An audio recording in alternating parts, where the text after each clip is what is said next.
지난주 이 시간에는 사람이 의롭게 되는 길은 도덕적 선행이나 종교의 경전과 수행을 지킴으로 할 수 없는데 그 이유는 타락한 사람에게서 나온 의는 불완전하기 때문이라고 말씀드렸습니다. 제3의 길은 하나님의 구원 계획을 따라 아들이신 예수 그리스도가 우리를 위해 만드신 의를 믿음으로 받는 것밖에는 없습니다.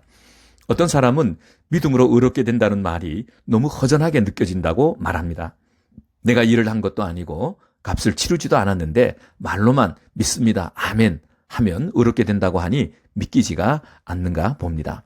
한마디로 구원이 공짜라고 해서 시시하게 보기 때문입니다. 그러나 그것은 너무나 큰 오해입니다.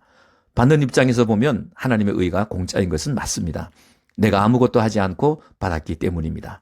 그러나 하나님의 입장에서 보면 너무나 큰 희생입니다. 하나님의 하나뿐인 외아들을 우리를 살리려고 죽게 하셨기 때문입니다. 아들의 죽음은 아버지 자신의 죽음과도 같습니다. 아버지에게 아무리 귀중한 일이 있다고 해도 외아들의 죽음과 바꾸면서까지 할 일은 결코 없습니다. 그러면 하나님은 바보이십니까? 왜 외아들을 죽게 하셨습니까? 단 한 가지 이유뿐입니다. 저와 여러분을 그만큼 사랑하셨기 때문입니다. 하나님은 말로만 생각으로만 우리를 사랑하신 것이 아니었습니다.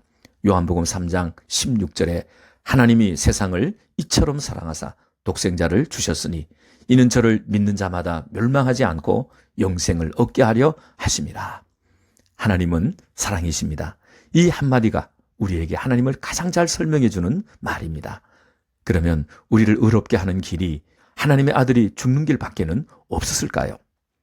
로마서 3장 24절에 그리스도 예수 안에 있는 속량으로 말미암아 하나님의 은혜로 값없이 의롭다 하심을 얻은 자 되었다고 말씀했습니다. 속량의 뜻은 헬라어로는 풀어줌이고 라틴어로는 다시 사는 것입니다. 죄의 값은 사망이기 때문에 사람이 죄된 행위를 하려면 값으로 자기 생명을 사망에게 넘겨주어야 합니다. 만약 사망에서 풀려나려면 생명을 주어야만 합니다. 그런데 모든 사람은 죄로 인해 이미 사망에 매여 있기 때문에 누구를 대신해서 자기 생명을 줄 수 없습니다. 만약 사람들 중에 죄 없는 사람이 있어서 나를 대신해서 자기 생명을 준다면 나는 사망에서 풀려날 수 있습니다. 그 때문에 죄 없으신 하나님의 아들 예수가 사람으로 이 세상에 오셔야만 했습니다. 하나님은 당신의 아들의 생명으로 나의 죄값을 지불하시고 나를 다시 사셨습니다. 대신 값을 지불하고 다시 사는 것이 속량입니다. 당신은 이 예수를 믿고 영접하시겠습니까? 아멘, 믿습니다. 라고 고백할 때 그 믿음은 하나님의 아들 예수 그리스도가 나를 대신해 죽었다는 그 사실 위에 근거하고 있는 믿음입니다. 이것이 100% 하나님이 만드신 의이며 이것은 오직 예수 그리스도를 믿을 때 나에게 입혀지게 되는 것입니다. 의인과 죄인을 구별하는 재판장이신 하나님께서 그 아들의 피가 우리의 모든 죄를 덮고 있는 것을 보시고 우리를 의인으로 선포하셨습니다. 이것을 칭의라고 부릅니다. 우리의 신분은 죄인에서 의인으로 사탄의 종에서 하나님의 자녀로 바뀌었습니다. 신분은 완전히 바뀌었지만 우리의 수준은 미성숙한 어린아이와 같습니다. 앞으로 믿음이 자랄수록 우리의 생각과 말과 행동은 조금씩 변화되고 성숙해질 것입니다.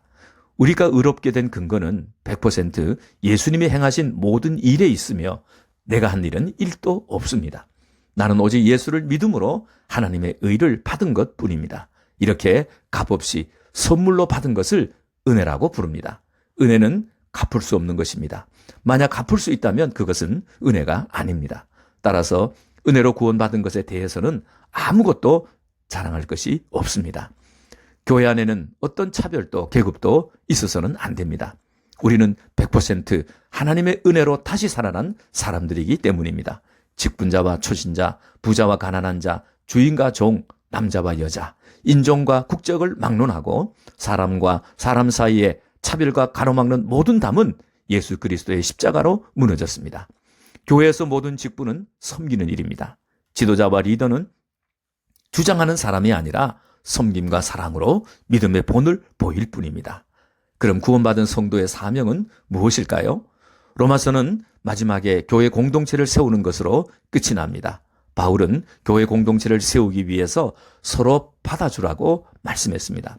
주님이 천하의 못된 나를 받아주실 때 행위의 법이 아니라 은혜의 법으로 하셨습니다. 성도들이 서로 싸우고 미워하는 것은 죄사함 받고 하나님의 자녀가 된 이 큰 은혜와 기쁨을 잊어버렸기 때문입니다. 다음으로 구원받은 성도의 사명은 서로 사랑하라는 것입니다. 모든 하나님의 말씀을 압축하면 사랑하라, 이 한 가지입니다.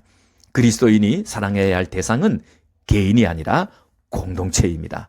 나는 내가 아닌 모든 너와 연결되어 있습니다. 그리고 나와 너, 우리 가운데는 보이지 않는 하나님이 계십니다. 나와 너는 사람이고 하나님은 창조주이십니다. 우리가 사랑해야 할 대상은 하나님과 사람입니다. 하나님 사랑과 사람 사랑은 구별은 되지만 분리되지는 않습니다. 이 둘은 동전의 앞뒤와 같이 항상 붙어 있습니다. 우리는 쉽고 편리하게 하나님 사랑과 사람 사랑을 분리해서 생각합니다. 그래서 교회 안에서 예배가 중요한가, 구제가 중요한가를 놓고 서로 싸웁니다.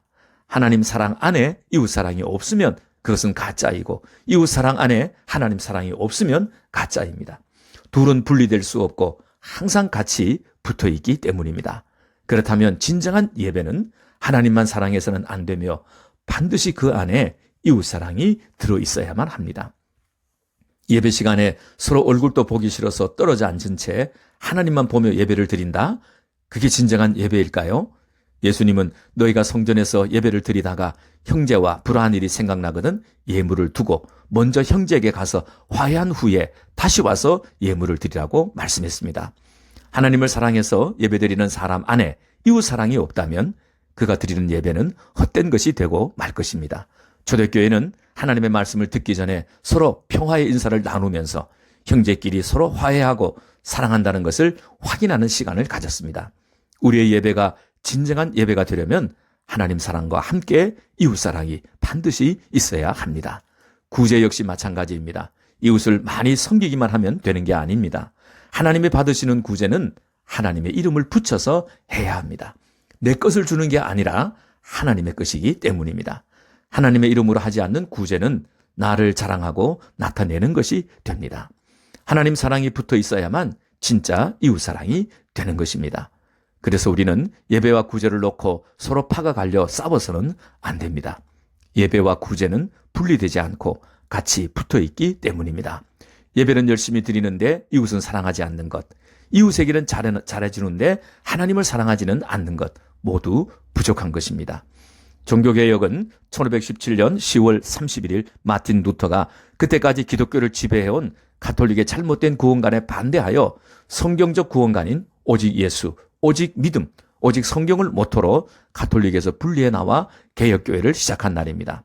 오늘의 종교개혁은 공동체 안에서 서로를 차별하고 가로막고 있는 경계선과 담을 무너뜨리는 것입니다. 우리 안에 하나 되지 못하게 하는 것, 공동체를 분열시키는 것들을 찾아 회개하여 하나 되는 것이 오늘의 종교개혁입니다. 사람은 누구나 다 의인이 될 수 있습니다. 그 길은 오직 예수 그리스도를 믿는 하나님의 아들과 나의 구주로 믿는 것입니다. 로마서 3장 28절 말씀입니다.